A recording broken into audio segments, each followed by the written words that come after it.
First of all, thank you for having me here, and thanks for inviting me onto your platform. It's always a big honor for me to be able to reach out and speak to other people. With a Good Eye is a young adult, an older young adult, I would say 16 and up. Family drama. It's part crime fiction. It's a little bit of a thriller. It explores mother daughter relationships. The technical term when I was Googling all these different genres was domestic noir, but that doesn't seem so popular today. So I'm going to leave it at family drama. And it centers around my heroine, Luna Levy, who's 19. She turns 20 in the novel, and she has a very unusual household. Nothing really functions in her house, and her parents just inch forward from month to month to get by, whether it's financially, whether it's emotionally, just psychologically on every level. And then in the novel, this family situation hits its zenith where Luna's parents get involved with a whole other group of people that even for them are really extreme, a more criminal element of people that just really puts Luna's mental and financial stability at risk. And it's about her overcoming it and dealing with that. I actually wanted to write With a Good Eye for a really long time. It was one of those novels that I would try to write. I've never been a big beta reader person. I don't believe in more than two. For me, like too many cooks spoil the soup type of thing. And also as a book editor, I tell people like, please do not go home and show this to every single person. Maybe it's good for me client wise, because you're going to be my client for a lot longer, but it's not good for you, at least not until you've really gone pretty far ahead with your drafts. So I would write it and I would show it to one or two people. And I always made sure my beta readers were very different from me, different ages, lived in different places, didn't have my background. It was really important to me that people didn't, because when we are a bit similar to people, we tend to fill in the spaces that aren't really on the page. And that's also, I don't think, is good for your work. And it never worked. It was always the characters were too cartoonish. They were larger than life. I was trying to portray parents who had mental illness, but they weren't mental illness. If you have diabetes, you are not diabetes. They have their own personalities and their own way of speaking, and it happens to be that they're suffer from PTSD, which is more and more relevant, unfortunately, today, or narcissistic personality disorder. But they're still very much a well-rounded, a three-dimensional person. That it doesn't overwhelm them, and I found that actually pretty hard to do. In the end, it was really important for me. I felt it was an accomplishment if I could do that because I just feel that everybody always talks about how like all families are dysfunctional, right? And it's a question to what degree and how much they manage. There's no such thing as a not I don't know if you can do two negatives, but a not dysfunctional family. But you don't see it that much in novels or books. And then often when you do, it's things that maybe people, I don't want to use comfortable like in a positive way. If someone's maybe has a drinking problem or things that have been portrayed so much on TV, etc., that people are more comfortable with them. They fall into cliches. I didn't want that. I wanted this sort of real gritty thing, but still like a fast paced, enjoyable story where you were rooting for her. So it actually took me a long time and I gave up a few times. I just thought maybe I'm just not talented enough. I can't portray these characters. And I ended up really paring it down, narrowing the family down to four, Luna herself and one brother and these two parents. I found that helped a lot. Just there's nobody else, not crowding it with any more characters made a big difference. And then making my theme and sub themes very, very clear to me so that I wasn't swirling all around trying to do everything. I was going to talk about this story, this sort of criminal, when I like writing villains also, this kind of villain who comes into their life who's really just villainy, but also a person, not a cartoon villain. Maybe you feel sorry for him sometimes. Maybe you're not really sure. Maybe he's for them. Maybe he's against them. So I've always wanted to have those kind of characters on a page. And I finally, it took me 20 years, but better late than never. So I finally done that with a good eye. Maybe it's just my background. I'm Canadian originally, and maybe because my parents are from two such really different places. My husband also, he's from Johannesburg. He's from such a different place. That place to me is always a character in a novel. And I think people really enjoy that. I think that when people ask you what's your favorite movie or what's your favorite book, one of the first things you'll talk about is when it takes place. And I spent about 10 years, I used to be a creative writing instructor on a site. And very often people would hand in stories and I would say, well, where does it take place? And they would just say like anywhere USA. It was like such a common response I would get, anywhere USA. And I would just be like, no, oh, it doesn't matter. All these different cities. A story can't take place anywhere because everything is coming from that, how people speak and how people think, and the political system and the fashion and what they eat, and just everything is derived from place. So I would recommend that people do take location, however they want to refer to it, location and place, really seriously, so you feel like you are there. A number of people, mostly actually not Jewish readers that I had, have said to me it was so refreshing for them to read about a place that's not. We're not in New York. We're not in London. We're not in LA, because a lot of people are from those places. So I think that's something that will work no matter whatever you're working on. I think that it informed my writing because I wasn't aware of it, of course, because when you're young, you just take everything how it is. If you get gefilte fish for breakfast, then gefilte fish is a breakfast food. You don't analyze it until the first time you sleep over at a friend and the mother puts out like instant Eggo waffles or something, and you go, "Oh, what? You're not having gefilte fish, right?" Because however you're raised, you take that as standard, and it takes quite a while. And then even till you note it, till you internalize it, this all takes quite a while. So I learned from a young age that languages weren't just languages. Languages could be weapons. They could be weapons to keep out another person that you didn't want them to understand that you're saying. They could be borders, kind of like this is you're the in group now, like we're going to speak French now, or we're going to speak Hebrew now because we're out and we see we're surrounded by maybe maybe groups of people who would be hostile to us if they knew that we were Jewish, because when I was growing up, nobody ever thought I was Jewish. Everyone always thought I was Italian or Greek, and Gila doesn't mean anything. If I tell you it's Greek, it's Greek. If I tell you it's Lebanese, it's Lebanese. It sounds so Jewish to Jewish people, but actually it's completely not. So people were very often addressing me like I was something else. So I learned that languages could be weapons, they could be borders.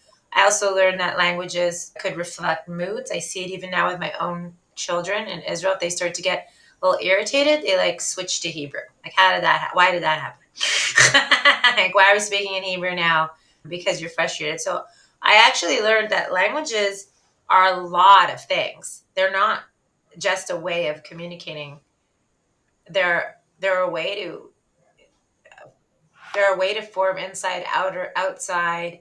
There are a lot of things. I teach English as a second language or English as a foreign language. You can see when they're switching. You could see when suddenly the Russian students will switch out of Hebrew to Russian. The French students will switch to French. Right away, my ears go up. It's like an alert for me because when you change a language, it's like you're changing code. So like why did you switch code now? Now are they irritated? Now are they planning to leave early? It's very much code. I guess a stereotypical writer that I was a huge reader. I was always reading. I was somebody that my family went out to a restaurant. I was reading under the table. I would read everything. I'd read a phone book. I'd read the back of packages. I was always reading. And no matter how much I read, obviously I gravitated to Jewish works and Canadian works. Initially, the Jewish characters were pretty much always more something I could identify from my mother's side. Grandparents spoke Yiddish. They ate stereotypical Yiddish foods. The women were never really people you admired, like particularly. They tended to be super materialistic or etc. But they had similar backgrounds. There would be a lot of Holocaust references, and that's all good and fine or not. That's a whole other conversation if it is or it isn't. but they certainly weren't from Israel or Yemen or Iraq or Morocco. That they were never from. They didn't speak other languages besides English and Yiddish. They were a very, it was a very narrow. If they were religious, so they were like the rabbi. I tried that in Passport Control, another novel where I had two Moroccan roommates in the novel who kept kosher, but that's it. They everything else they were their the way of dress, etc. They had done the army, and the main character is startled by that because for her, people who keep kosher are like rabbis or rabbis' children. And meanwhile, the truth is that in real Jewish life, there's all this spectrum. There's this massive spectrum of observance, of countries, of languages, etc. So I still don't find a lot of it, the truth is. And if I do find it, then it's the center. So if you're going to write my Baghdad upbringing, so it's still about that. Not by the way, I very much wanted with Luna Lady. She's Canadian. She's from Ottawa. She's Canadian. She thinks in that way. She's from there. But she happens to have this mixed Sephardi Ashkenazi background the same way another kid. It's not about that. Do you know what I mean? If you did find a story with a Jewish character who was diverse, it was about that diversity. It was like why I left Orthodox Judaism or why I converted to Judaism or whatever it is. So do you know what I mean? Wouldn't it would be the topic. So it's like you had the norm, the standard, and if we went off the standard, that was the topic. And I wanted to normalize it, to standardize it. Like, why do we assume the standard is Eastern European or European background? The standard are these foods, unless that's the central theme. So I hope I succeeded in that. I do that. I've done that in pretty much all of my novels to different extent. Maybe not the first one, and definitely not the last one. But I have done it in four of them, and in a lot of my short stories. I used to. I've gotten now this is an age. Now you have to show your age in this question. I would say in my first collection, White Zion, I had a character, Miriam Gill. And Miriam, it's a short story collection. It's like a novel in stories. But different characters appear and reappear. It was actually my thesis at Bar Ilan when I was there. That in those days you could only do short story collections. It's probably much more expanded now. And she was an alter ego. I thought of her as what I as like a people always say you may are you exposing yourself or you're writing, and I don't see it that way. I see it as you're freeing yourself. What I would have said, what I would have liked, how I would have liked to have responded, but of course in reality I didn't. I completely froze and crawled under something metaphorically and didn't talk back. Whereas Miriam is going to do it. She's going to get on a plane. She's going to go to Israel. She's gonna find out what her dad is hiding from her. She's gonna figure out what's going on. It's freeing. And so people liked I had a lot of response to Miriam Gill and White Zion, and so Passport Control was I siphoned her and the father character off and gave them her own novel. So at that time, she was a bit of an alter ego. Now that's already quite a long time ago now. So I can't say once you're a mom and you've raised kids and stuff, it's a little, she definitely was at one time. I don't know if I have a new one. I love Luna Levy, but that's because um, I feel so because I almost gave up on her, sort of thing, and then I didn't. I was like, no, I'm going to do this. I'm not going to chicken out. I can write like not normative, neurodiverse thinking. I can write this. I'm not going to give up because in most novels, people are fairly standard. There's not a lot of surprise in how they react. It's more about the plot and what's going on, the situation, as opposed to how their brain works. So I feel like she herself, particularly as a compliment, relate to her. Again, I do things in novels that I didn't do. They're like anti memoirs. I don't have any of them. People ask me that often. Of course, they're not real. I completely fantasize these boyfriends. Any boyfriends, just nice guys like that. Definitely not. I think writing in general tells you things about yourself that you didn't know.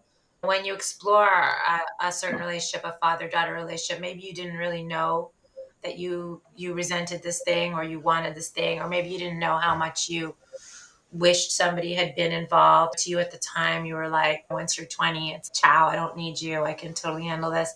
But when you see the longing in your character, maybe you got to be careful because we romanticize things and we cover them with nostalgia. And then, of course, there's just the mechanics of a novel. Like novels have to work. And particularly with American audiences, I remember learning once when my youngest was 3, so I felt old enough to fly to a workshop. I went to this couple weeks workshop in Montreal with Mary Gateskill. I don't know if you know who that is, but she was definitely an accomplished author, and she gave this whole workshop. And I learned a lot from her. And one of the things I learned from her was this concept of justice, and particularly if you have an American audience, which is just the majority audience. If you're writing for, if your target audience is English speakers, so of course most of them live in the U.S. and most English speaking Jews live in the U.S. So that's going to be an audience. How they need to have justice. And it either has to be physical justice or metaphorical justice, symbolic justice. Now, we all know that in real life, we don't get to end all the stories with justice. I spend a lot of time editing Holocaust memoirs. There's no justice here besides the fact that this story is getting to be preserved. But we all know that in real life, plots don't end with any level of justice. So you do have the mechanics of novels that force you to create certain endings or certain outcomes because the novel has to work, just like your car has to work, your blender has to work. Like it has to work for the reader. They have certain expectations. They have genre expectations. So if Luna Levy, God forbid, she throws herself off a building at the end of With a Good Eye, that's not the genre expectation. That's not what you're trying to say. You're trying to be, so you always have the plot always has some control over you when you're writing. Yes, and that's where your beta readers, like obviously Luna Levy, she was 19, turning 20. My 2 readers at that time, one was, if she's a day over 26, she was in her 20s and living in Switzerland, sometimes Mexico, sometimes the US. The other one maybe was in her early 30s, living in Holland and the US. So it's very important that people younger than you, if you're trying to write people that age, are reading the stuff, looking at the dialogue and how would she react and what would she say and giving that feedback, especially if you're having any kind of romantic relationships or how they're going to react or um, that's where that comes in. That's where beta readers can be so helpful. You don't want, like I said, mirror images of your. When is the last time I went out on a date? Very long time. So you want someone to say, even though again the book takes place in 1980, so there's different things going on. It has to be 1980, but nonetheless, how much do people change on dates, so to speak, except for with technology. I'm going to get technology into it, but so that's where that feedback is important. Not to be arrogant, not to be. Yes, it's your story and it's your message, and that's really important.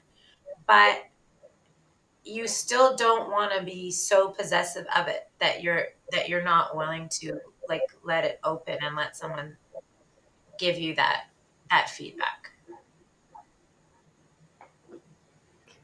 And what is one thing that you hope readers walk away with from reading With a Good Eye? Well, that, like I said, that was a big life accomplishment for me specifically. Let's say if I compare it to No Entry, even though my editor that I use all the time, she said that was my best novel, but I wrote that in 2 months, literally 2 months. So I guess I didn't feel the same. I would like people to realize that these types of situations are much more common than they think, that everybody isn't growing up in a sitcom on TV. And maybe not this specific situation, but a sort of parallel chaotic situation, even if it's only in one aspect. I felt very much alone observing these situations growing up. You couldn't say them, you couldn't talk about them. I think even today, it's still not okay to talk about those things. Certain things people can talk about today. I don't know, homosexuality, etc. Today, you could talk about that much more than, let's say, in the 80s, but there's still anything to do with parents who aren't, especially And maybe that's wrong, but certainly that was my perception, that especially in the Jewish community. The Jewish community was very not was particularly interested in everything. I was like an A student growing up. And that's what people wanted to know. Oh, this is the A student. She's the top of the class. And like that is the end of the conversation. But A students um have problems also, maybe. But that's usually, and it was obvious to me that that's what people wanted to talk about. They want to talk about my grades, and everything else made them really uncomfortable. And so, what I would like people to take away with is that that these things are a lot more normalized than people think, and people's lives have all kinds of different compartments, and I want to normalize it. It's okay to say, actually, no, I had to deal with that myself. There wasn't really anyone available to deal with that, or not everything goes together. If you say you're an A student, no, it's not because someone sat with you every night doing your homework. Like, not everything pairs in this nice, neat little way. You've got to ask yourself, what drives you to be such a student, right? Why are you driven to be such a student? Maybe you need to excel somewhere where because you don't have control somewhere else. So this is somewhere where you can excel. All these different things. I just want to just normalize it more, standardize it more. I also want them to enjoy it all. I think my favorite feedback is, where's the sequel? I did a book club talk here in Israel last week, and they wanted to know what happens to her. What's the sequel? And to me, that means that you did emotionally, that Luna was real to you. I don't know if hopefully everybody was real to you, but you did emotionally connect, and you're lying there thinking, what happens to her? That was like the first question when I sat down, is she gonna get out of this? What's gonna happen? And to me, that's like a prize, um, because So, it shows a connection. so, This sounds terrible, but between October 7th and Chat GPT and all the AI, I'm grateful. It sounds bad, and I'm probably going to get bad comments. So I'm grateful right now that I have my 6 novels out. So many things that I wanted to say. And I'm not saying it's the end of anything. And there's always going to be novelists and artists and expression. Like, this is how young people talk. My daughter's working now in HR. And today she said to me, it's October 7th. I want to finish my emails in a different way to people, even though she's at work. She doesn't just want, we're in Israel, but she works in English. And like, she works for an American company. She doesn't just want to say sincerely or best wishes, but she grew up here, so she doesn't know what to say. So I told her what to say 2 seconds later, and she's, oh, Mom, you're still better than ChatGPT. Like, she had asked ChatGPT first before she bothered her, like, writer, editor, mom all the time. She weaning herself off me by asking ChatGPT. So that's where that's going. That's just where that's going. So I'm happy right now. If I'm gonna write anything, I can want to go.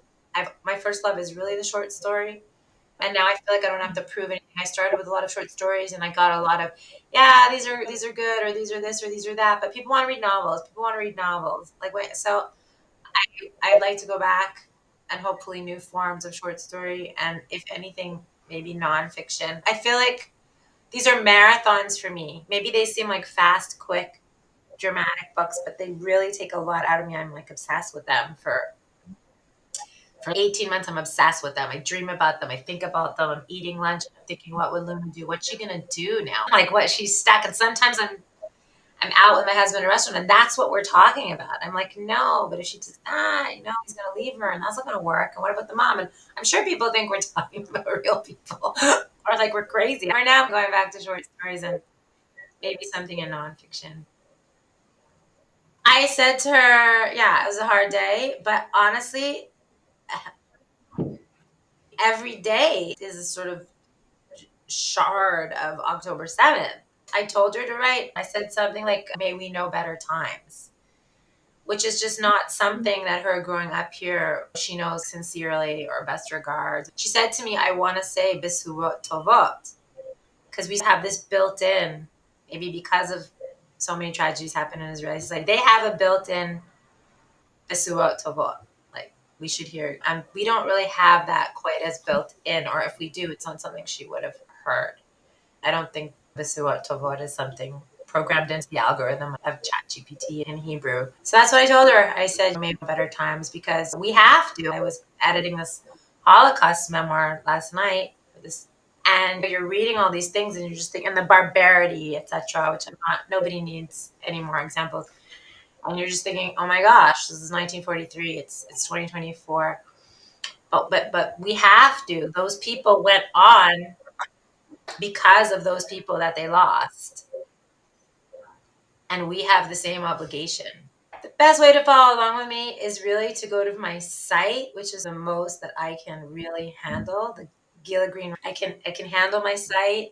I find it difficult. I was a very, very late adopter of social media. I just could not fathom how people had the time to do this like properly and with thought and meticulously. I am now. It's time. I'm like the last person. Like my husband tells me I was the last person to join Facebook. Like literally the last person. Everybody else was gone to TikTok and I don't know what. Now they're on Substack. I just didn't. I'm grateful now because I honestly don't think I would have written all that I wrote because any spare time I was writing, and I just think it's such a time. It's such a problem with time. So my website. I am on Facebook. I occasionally try to post something on Instagram, which my teenage daughter just laughs at me like hysterically. But at least have like a presence. I would say Facebook or my website are the best ways.